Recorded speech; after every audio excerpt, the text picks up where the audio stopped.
Hello everyone, welcome back to the lecture series on VLSI design. So in the previous lectures we had looked into the illustration on subsystem design processes, and we have looked into different types of architectures, how can we overcome with the in terms of speed and all those things. Okay, so now from this lecture onwards we shall start with the module number 4. So in today's lecture we will be discussing on subsystem design. In subsystem design, we will be discussing architectural issues and then switch logic. So before moving on to the actual module number 4, let us look into the syllabus of module number 4. The module number 4 has been divided into two different parts. First part is subsystem design, and the second part is FPGA based systems. So in first part we'll be looking up into some of the architectural issues, and then uh, the switch logic, so how switches can be used in terms of subsystem design, and then gate logic. So so how the gates are being used in terms of subsystem design, and then we'll be looking into some of the examples such as parity generators, multiplexers, and then programmable logic arrays. Okay, so in the second part, basically we'll be looking in terms of the FPGA based concepts. So we'll be looking into what is meant by FPGA, and then what are those basic concepts in FPGA, how digital design and FPGAs are correlated, like in terms of we'll be looking in terms of the differences in between, how can we proceed in terms of FPGA, and then how it is conventionally better, or how and then we'll be comparing this particular FPGAs in terms of ASICs. Okay, so we'll be looking in terms of differences, like what is meant by ASIC, and then how FPGAs are implemented, and then we'll be looking in terms of FPGA based system design, the architecture of FPGAs, and then physical design for FPGAs. Okay, so uh, let us look in terms of the subsystem design. Will be the syllabus is somewhat lesser, but the main concentration will be doing in terms of FPGA based systems. Okay, so this FPGA based systems, like when if a student wants to land in terms of semiconductor industries, this FPGA based system is somewhat very much important compared to the subsystem design over there, because the FPGAs have been will be used in terms of many small scale semiconductor industries, as well as uh, multinational companies. So FPGA plays a very important role. So we'll be looking into FPGAs uh, somewhat in deeper. Okay, so now let us look into the architectural issues. As we know, like from our basic thing, right? Like if we look into our VLSI design flow, so the VLSI design flow starts with what? Starts with a customer specification. Okay, a customer will come and he'll give his specification, what actually he needs.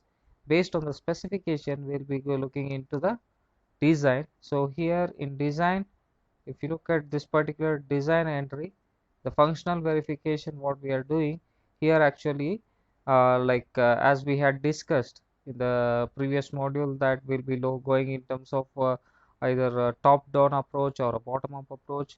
So basically that particular thing will happen in this particular area, that is design entry.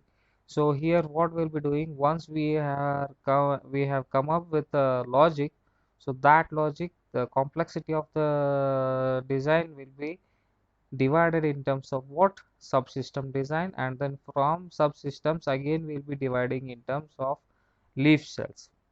Okay, so basically we'll be concentrating more on leaf cells. Why? Because in the sense, these leaf cells will be used in terms of, these leaf cells can be replicated in some other subsystems where we can reuse the things. Okay, So once the design is over, then what we'll be looking in terms of RTL synthesis. This RTL synthesis can be your HDL codes, right? Like either it may be VHDL or a Verilog. And then once the synthesis is done, so after synthesis we'll be providing gate level netlist. From the gate level netlist we'll be partitioning. Okay, so partitioning is nothing but how we'll be partitioning in terms of the areas in the chip. So then design for test. After that we'll be going for floor planning. So even floor planning plays a very important role over here. Like basically once after the integration, as we had repeatedly said in module 3, that the communication between the two different modules should be taken care of, because the delay, if a delay in a single bit or a single bit data path, that will lead us in terms of what, in terms of the speed will be degraded in terms of the lag in that particular thing. So basically what will be happening is that here once floor planning is done, and then the placement will take place. After the placement, this is also a very much important role over here, the clock tree synthesis. Since the speed is totally defined by our clock, so we have to give more importance on this clock tree, because we need to find out whether the clock is reaching to the all the subsystems properly or not. That should be taken care of. Okay. Because if a clock reaches late in some what you can say, if you have divided in terms of four different submodules, or so four different partition, if in some partition, if clock is reaching late, at that time there is a possibility of a data mismatch, missing of data will happen for those things. So basically we'll be calling this thing in terms of timing analysis. What we are going to do, that is going to happen over here. Like basically we'll be looking in terms of clock slacks. Okay, so as you have looked in terms of the Quartus, or as you have worked in terms of Xilinx, there you can observe these clock slacks once you have synthesized your uh, complete code. Okay, so here what actually basically what will happen is, if clock slack is negative, then there might be a possibility of the missing of data. Okay, but since as of now, as of the academic things, you have looked in terms of a smaller designs, or you have looked in terms of the uh, practicals what you have done, or the labs what you have gone through in your fifth semester. So there actually you haven't gone through in terms of complex designs.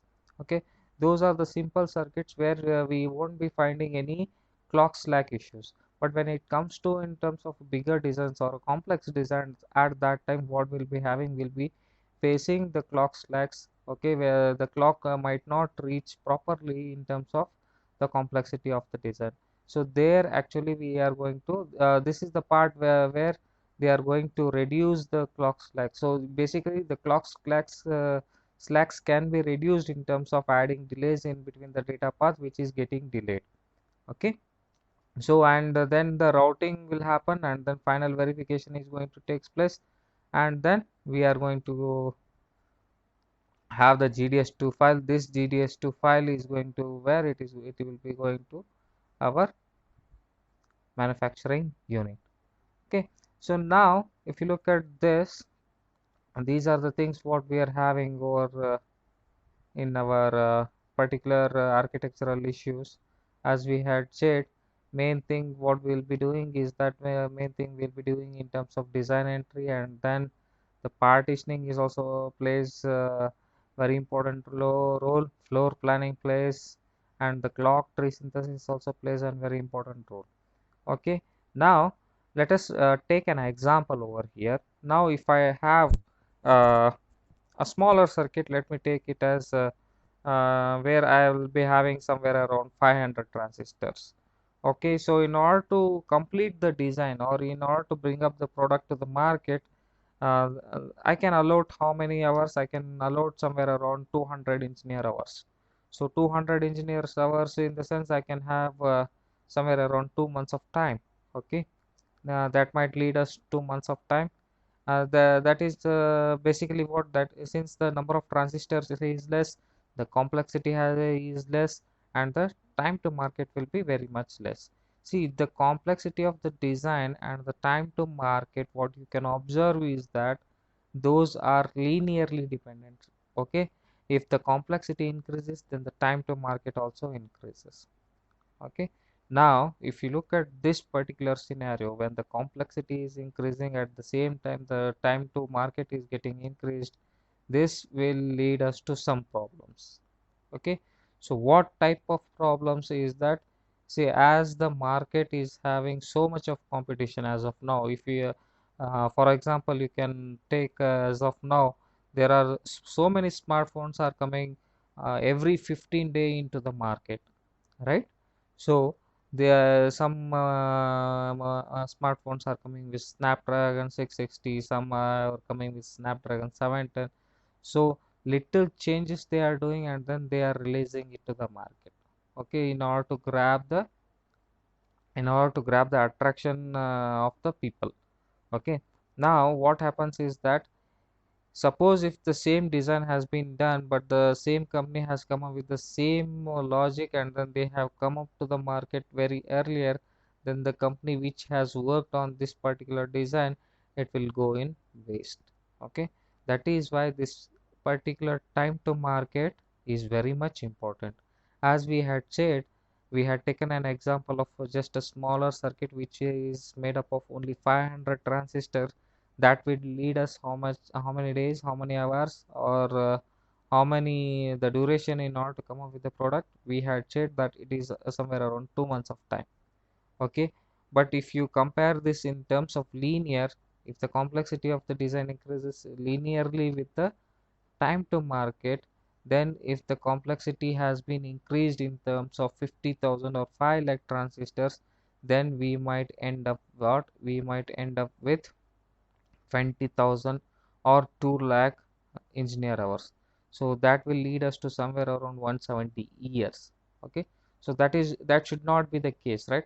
So in order to overcome this complexity and then time to market, we will be having certain set of guidelines. Okay, so those guidelines, let us look into the guidelines. So the guidelines are define the requirements properly. Okay, as we have, once the customer has come to us and then he has given us the specification, the requirement should be properly and then carefully defined. Okay, after that, partition the overall architecture into appropriate subsystem. So this is nothing but the second point is nothing but, in order to go with the top down approach or the bottom up approach, how we are going to segregate, how we are going to divide the complexity of circuit into sub modules, and then from sub modules into leaf cells. So that is basically the second point. And as we had said, this particular third part we are always telling you from, since from module 3 onwards, that is the communication part should be carefully done. That is what, consider communication paths carefully in order to develop sensible interrelationship between the subsystem. Draw floor plan of a house system is to map on the silicon. Okay, this is nothing but the floor planning.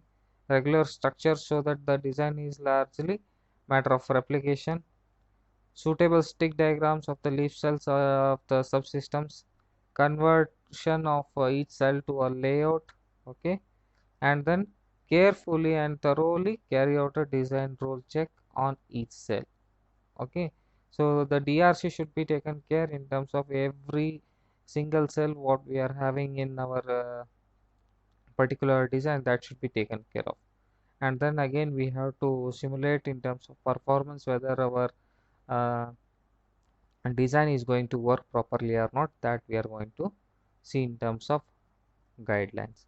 So these are some of the guidelines in order to overcome with the architectural issues, and then in order to overcome the time to market as early as possible. So keeping these in mind, we can overcome with that, and then we can with suitable amount of manpower, we can really come out as early as possible.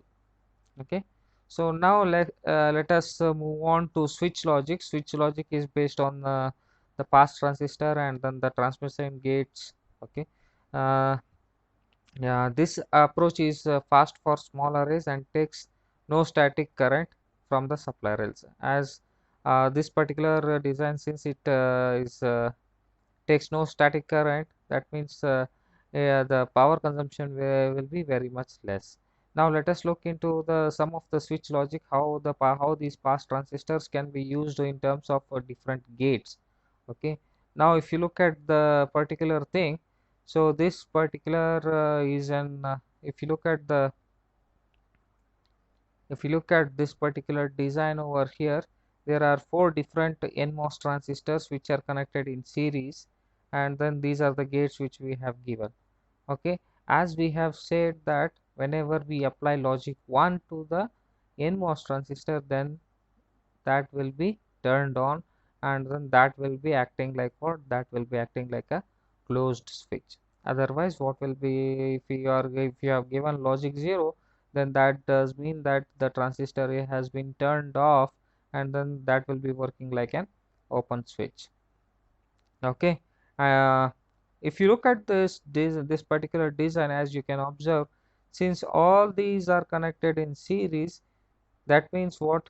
V out will be equal to V in when all the inputs are equal to 1. Okay, now if you look at this, what is going to happen? If I provide A is equal to 1, if I provide B is equal to 1, C is equal to 1, and D is equal to 1, then only my output V out is equal to V in. Okay, that means what?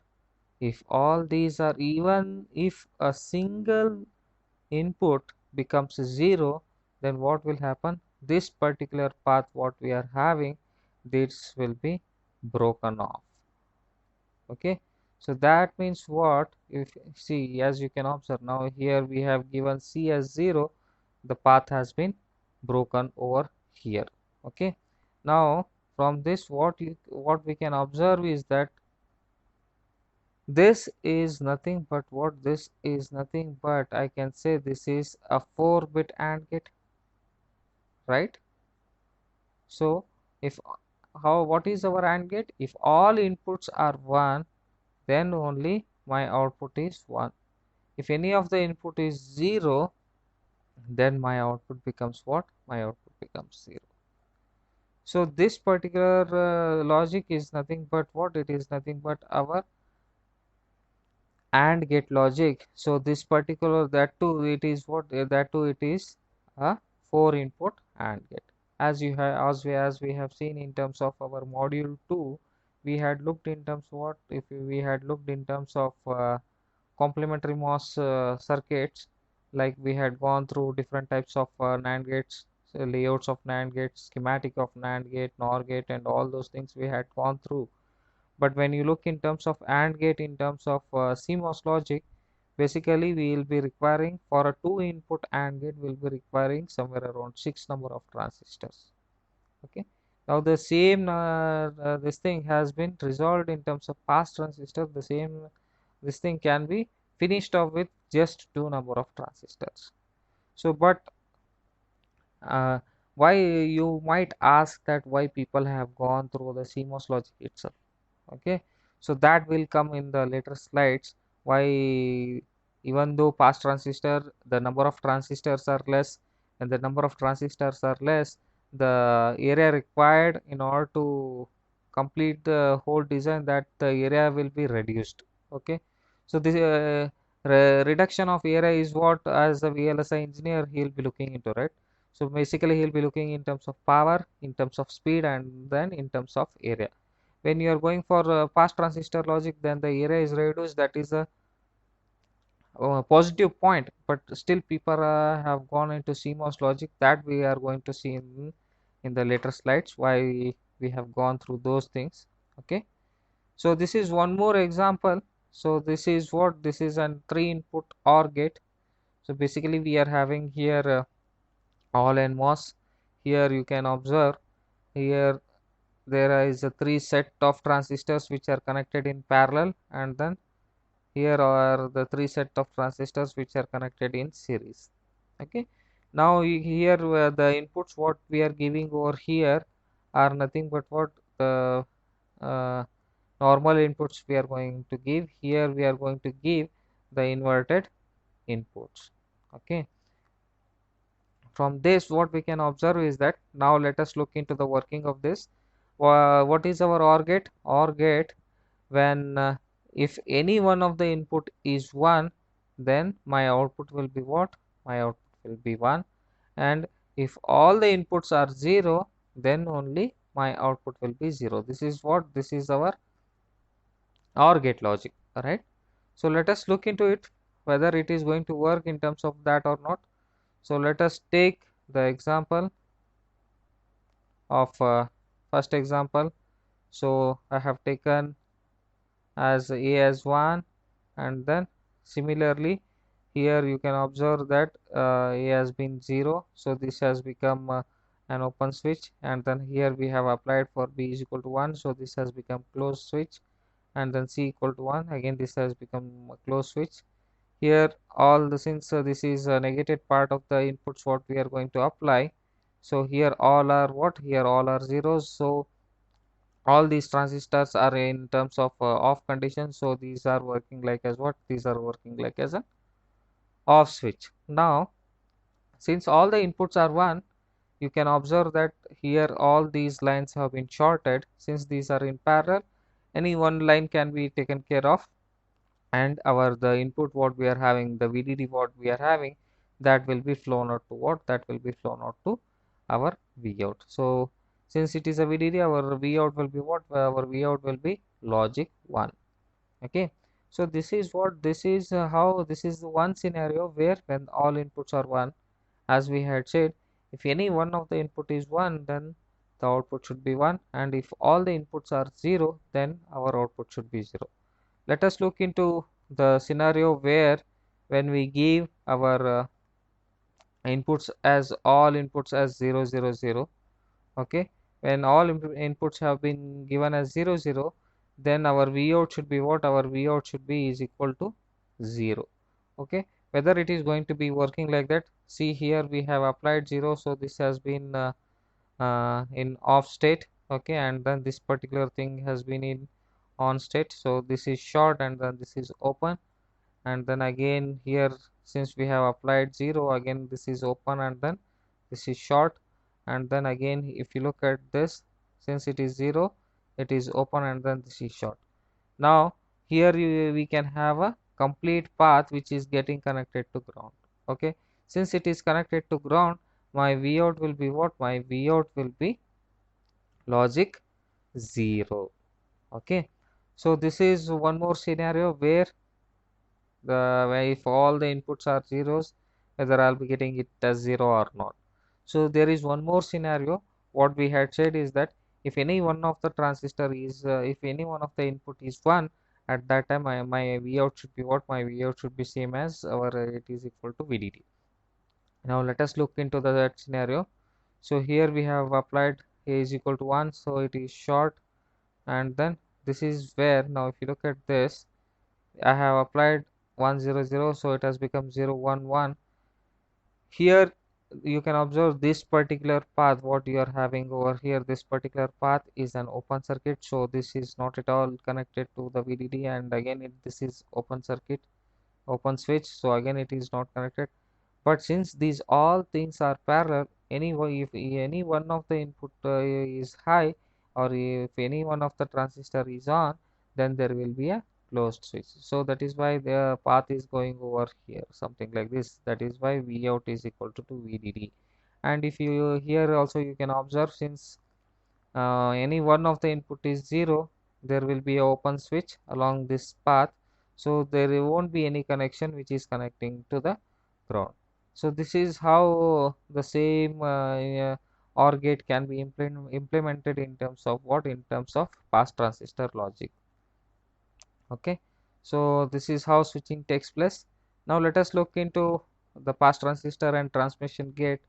As we have seen in terms of different things, this is our pass transistor, and then this is our transmission gate. So transmission gate, as we had said, the switch logic is made up of what? It is made up of simple NMOS and p pass transistors or transmission gates.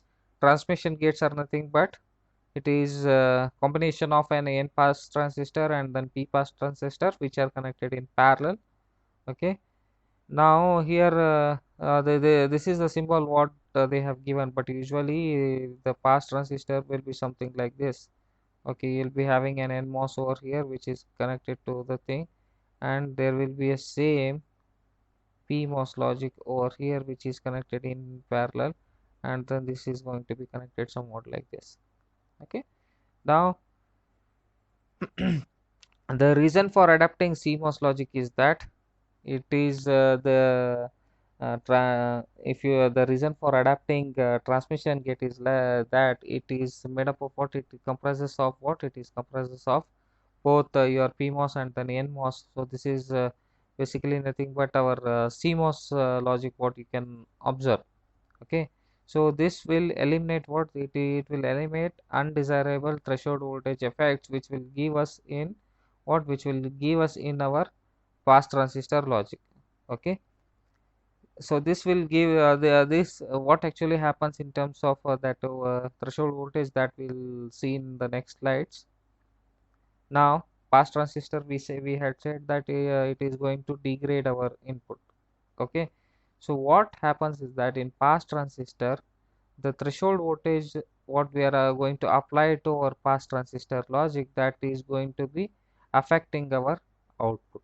Okay, now if you look at the here, you can observe this is a pass transistor logic for NMOS transistor, and the output the input what I have applied a signal which is from 0 volt to 5 volt. Okay, the output what we are the desired output is nothing but it should be same as the input what we have given, but since uh, the threshold degradation takes place, let us consider that our threshold voltage is 1 volt. Then what happens is that my threshold, because of the threshold voltage here, you can observe what here you our voltage has been reduced over here. Okay, instead of getting 5 volt, we have got what? We have got just 4 volt, so that there is a mismatch of probably 1 volt. Okay, so that should not happen. Yeah, here we might think that okay, only 1 volt, the why we have to worry so much about that. We in the later slide we'll look into why this even 1 volt, how it is going to affect us in very much bigger problem that we'll see in the next slides. Okay, now this is what? This is PMOS transistor logic, how again how degradation takes place. Okay, now again we have applied 0 to 5 volt over here because of the degradation of the threshold voltage, the degradation. Instead of getting over here, we have got what? We have got this particular value as 1 volt itself. Okay, so this is how this is what the degradation effect what is going to happen in in what? In the pass transistor logic. But this errors what we were having, this degradation, this thing what we were having, that will be eliminated if we go for transmission gate logic. Why? Because in the sense, because these both the transistors will be either one of the transistor is going to be turned on. If it is 0, then we will be getting plus 5 volt, which is going to be connected where it will be connected to VDD. Since it is connected to VDD, the same 5 volt we are going to get it over here. So the degradation won't happen over here, as in the previous slide we had seen that we had got something like a 0 volt to plus 4 volt and then 1 volt to 5 volt we had seen in terms of different NMOS and then PMOS. So that particular thing will be eliminated over in a transmission gate, and the input what we have given over here, the same input we are going to get at the output. And one more thing we had said in pass transistor logic, we had seen how even that is a smaller voltage degraded voltage what we are getting, we had said that it is going to cost us more.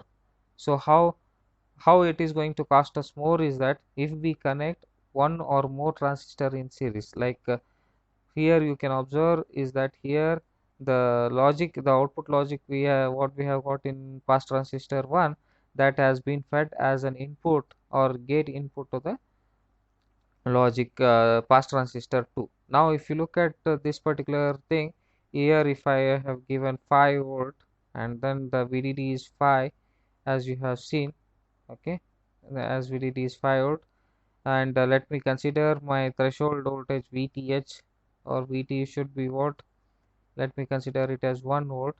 Here at this particular point I'll be getting my output, since it is degrading my input voltage, I might get somewhere around 4 volt. Okay, since here this 4 volt will become an input over here. Now if you look at this 5 volt, if I have given 5 volt over here, again let me consider the VT of this particular thing is, again let me consider it as 1 volt. Now if you look at this thing 4 volt, and then here again there is a degradation of 1 volt over here. So this 1 volt and then this 1 volt, so totally there will be 2 volts difference. The output what I will be getting over here, that will lead me what, that will lead me 3 volt. Okay, now just by connecting only two transistors we have got 3 volt, there is a 2 volt difference. Okay, and then I have ended up the logic what I was supposed to get was 5 volt, and then I'm getting what I'm getting 3 volt over here. Now if you connect 5 different transistors in the series, something in the similar manner, if I connect 5 different transistors, then what I'll be getting, if I had connected in terms of that, then I might end up what, I might end up 0 volt. Okay, so I was supposed to get 5 volt, but I'll be getting 0 volt if I further connect these particular transistors in the similar fashion. So this is one of the, what you can say, this is one of the negative point what we can say in terms of pass transistor logic. Okay, that is why it is better to go with the transmission gate logic, where there won't be any such type of errors what we will be facing in terms of the designing part. Now, so this is all related to the switch logic in subsystem design. How so what are pass transistors, what are transmission gates, and then how these what are the problems what we might face when we are going for pass transistor logic, and then in order to overcome that, how can we go for transmission gate. So that we have discussed in this particular lecture. So in the next lecture we shall look into the gate logic, how gate logic is going to be defined in terms of subsystem design, that we are going to see in what, that we are let us next lecture, that is lecture number 2. Okay, thank you.